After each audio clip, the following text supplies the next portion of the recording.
가장 뜨거운 이슈. 오늘의 헤드라인. 출발 새아침 헤드라인 인터뷰.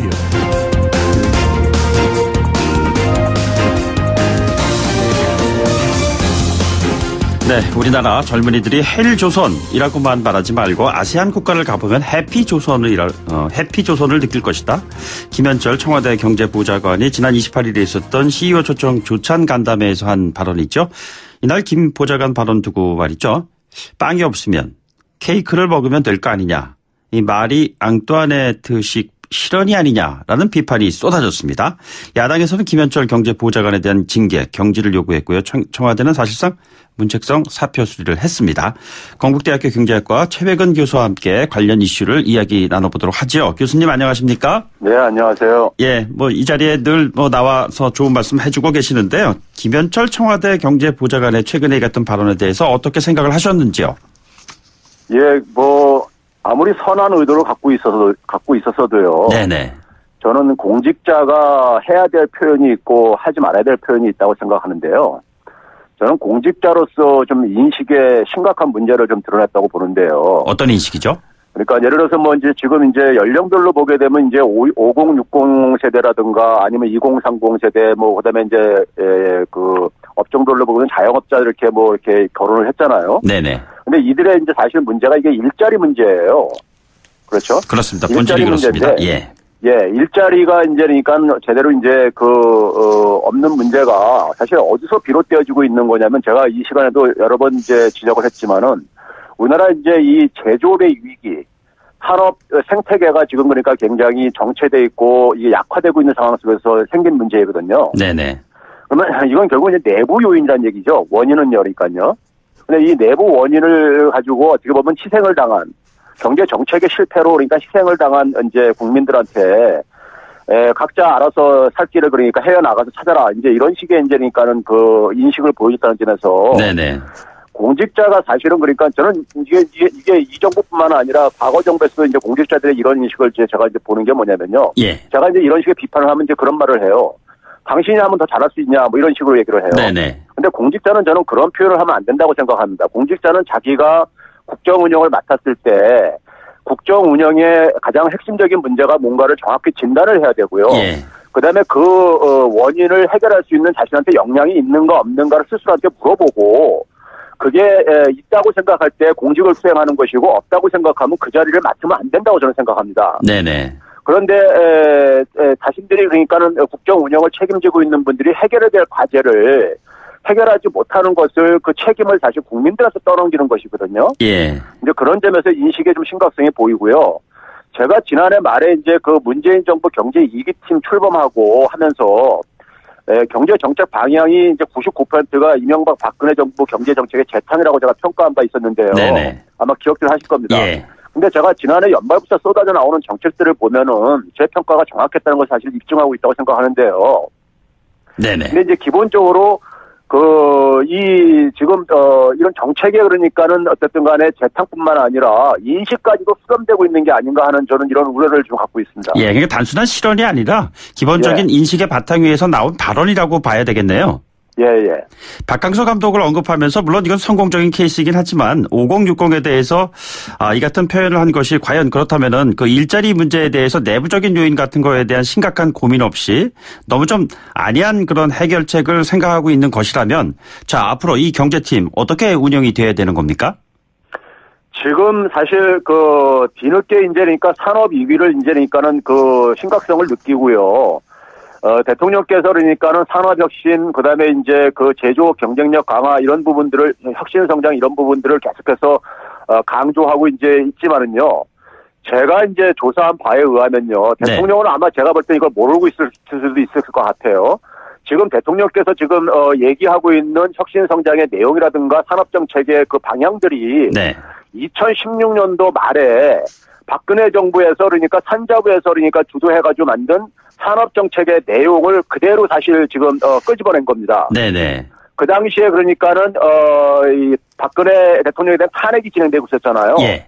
탄핵이 만약에 진행이 안 됐으면은 2017년도 초에 아마 박근혜 전 대통령이 아마 발표했을 산업정책들이 지금 묻혀 있다가 네네. 관료들 책상 서랍 속에 묻혀 있던 것들이 그게 지금 다시 끄집어내가지고 이걸 대통령한테 지금 제출을 하고 대통령은 이것을 그러니까 그대로 지금 얘기를 하고 있어요. 교수님, 그런데 2017년 초라고 한다면은 그렇다면은 문재인 정부 들어서기 직전 상황을 말씀하시는 거죠? 맞습니다. 자, 그러면 그때 당시에 소득주도 성장에 대한 입안도 돼 있었을까요? 그 당시는 소득주도 성장이 이제 공정경제를 기반으로 해가지고 소득주도 성장이 설계가 돼 있었었죠. 네네. 산업정책에 대한 제가 이 시간도 여러 차례 지적했지만 산업정책에 대한 인식은 소득주도 성장을 위반한 팀들이 사실은 그 소홀하게 생각했던 부분이에요. 예. 그러다 보니까는 그걸 뒤늦게 이제 그러니까는 관료들한테 그러니까 사실 그 부분을 이제 떠넘기게 된 것이고. 네네. 그게 지금 이제 착금의 사태까지 이제 이어지게 된 하나의 배경입니다. 경제 관료의 캐비넷에는 지금 말씀하신 언급하신 이런 각종 정책의 입안 그 기초 자료들이 다 있어서 때에 따라서 그것을 꺼내 놓기만 하면 된다라는 생각을 하고 있는 그런 사람들이 있다고 하는데 실제로 그렇습니까? 그렇죠. 기본적으로 관료들은 그러니까 자기들이 그러니까는 관료들이 제가 생각할 때 뭐 그 의지는 있다고 봐요. 근데 문제는 뭐냐면은 자신들이 쭉 이제 그러니까 연속적으로 그러니까는 업무를 수행하면서 축적한 하나의 그러니까 정책들이 있어요. 정책 패키지들이요. 네네. 근데 그 범위에서 그러니까는 어떤 하나의 획기적인 전환을 하지 못하면 이제 그러니까 그게 정책이 그러니까 재탕삼탕이 될 수 있는 것인데요. 네네. 그 전환점을 만들어 주는 것이 결국은 새 정부의 그러니까 경제 철학에 달려 있는 것입니다. 예. 자, 5060 세대에 대한 이슈 말고도요. 이번에 그 청년들을 대상으로 한 발언을 보면은 헬조선이라고 말하지 말고 아시안 국가 가보면 해피조선이라고 느낄 것이다. 이런 얘기했습니다. 이 발언의 배경을 뭐라고 보시는지요? 지금 그러니까 기본적으로 청년들 일자리 문제에 대한 해결 능력이 없다고 저는 스스로 고백한 거라고 생각해요. 네. 그러니까 우리가 사실 이 20대들이 청년들이 지금 뭐냐면 미래에 대한 희망을 갖지 못하고 사는 게 지금 청년의 책임이라고 지금 생각하는 게 아닌가 저는 이렇게 생각한다면 굉장히 이거는 잘못된 것이죠. 예. 그러니까 이 시대 청년들이 많은 것을 포기하고 살 수밖에 없게 된 것은 저는 기성사의 책임이라고 생각을 합니다. 네네. 그러니까 우리가 10대 때 보게 되면 우리가 자녀들을 많이 키우고 있지만 10대 때 아이들이 자기가 하고 싶은 것을 다 포기하면서 그러면서 이제 부모라든가 어른들이 공부해서 좋은 대학을 가면은 네 인생이 행복해질 것이다.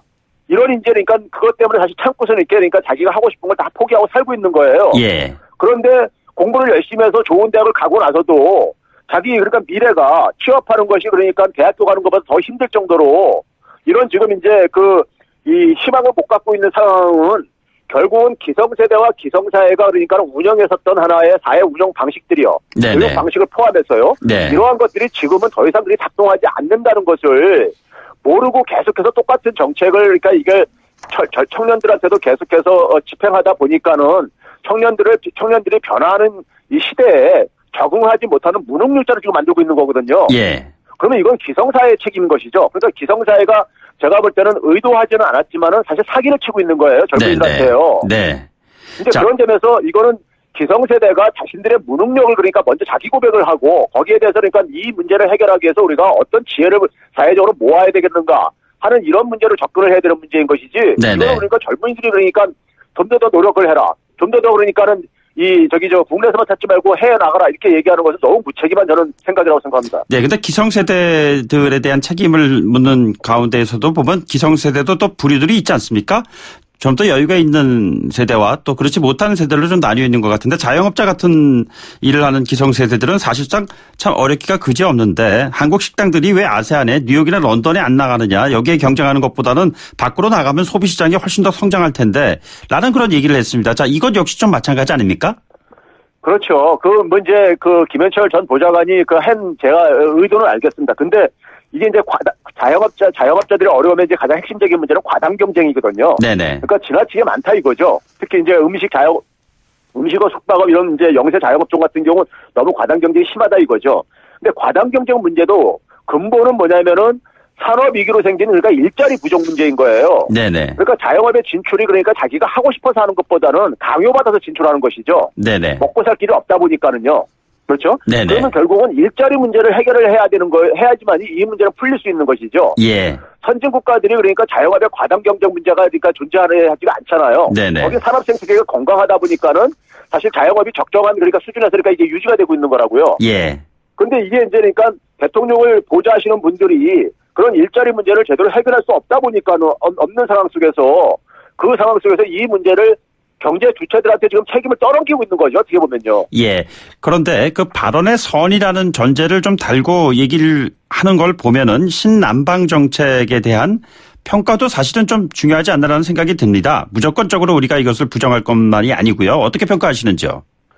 이 신남방 정책은요, 뭐 새로운 건 아닙니다. 그러니까 네네. 우리가 이제 우리나라의 그 경제가 그러니까 수출에 대한 의존도가 높잖아요. 네네. 근데 특히 이제 세계 1, 2인 미국과 중국에 대한 그러니까 의존도가 높습니다. 예. 그럼 미국과 중국이 그러니까 갈등을 보이게 되면 우리나라 이제 수출이 굉장히 이제 그러니까는 이 위기를 맞이할 수가 있어요. 그래서 그럴 때마다 나오는 얘기가 뭐냐면 미중 의존도를 좀 낮추자. 네네. 새로운 시장 개척이라든가 수출 시장 다변화 이제 이런 얘기를 하고 그럽니다. 근데 이제 우리가 최근에 보게 되면 이미 오래전부터 아세안 국가가 이미 중국에 의해서 우리나라 제2수출 시장이에요. 예. 지역별로 보게 되면요. 예. 그다음 베트남 같은 경우 보게 되면 개별 국가별로도 보게 되면은 일본을 제치고 그러니까 지금 3위입니다. 네네. 중국, 미국 다음으로 이제 베트남이에요. 네네. 그러니까 물론 이제 아세안 시장이 굉장히 이제 커지다 보니까는 자연스럽게 우리나라가 그러니까 그 수출을 좀 많이 할 수 있는 이런 여건이 형성되어진 것뿐입니다. 네네. 그런데 이제 이런 부분들은 그러니까 우리가 하나의 어떻게 보면은 기업들도 알아서 그러니까 우리가 경제 규모가 우리나라가 수출한다는 것은 상대방 국가 입장에서는 수입을 하는 거기 때문에요. 네. 수입을 한다는 얘기는 결국 그 나라의 경제 성장이 굉장히 그러니까 이 활력을 띄워야지만 이게 이제 가능한 것이거든요. 예. 그런 점에서 아세안 지역이 그러니까는 성장을 하고 있는 지역이다 보니까는 그쪽 지역이 우리나라 수출 시장 점유율에서 이제 높아지다 보니까는 신남방 정책이라는 걸로 포장을 했을 뿐이지 네네. 이미 이게 박근혜 정부 때부터 아세안 시장의 중요성은 계속해서 증대해 왔던 것들입니다. 예.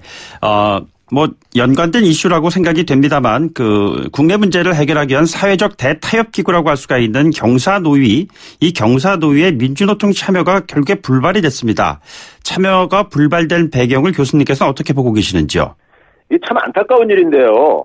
사실 이 문재인 정부가 노동 존중 사회를 표방을 하고 출범을 했는데요. 네. 그리고 노동계를 이제 국정 운영의 파트너로 삼겠다고 하는데 노동계가 왜 이런 정부의 구애를 거부하고 있는지 저는 정부가 정말 모르는지 좀 묻고 싶어요. 예.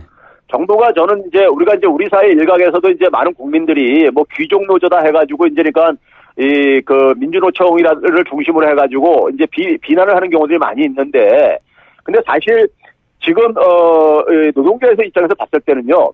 자, 문재인 정부가 최저임금 1만 원 달성을 2020년까지 달성하겠다고 공약을 내세웠었어요. 네네.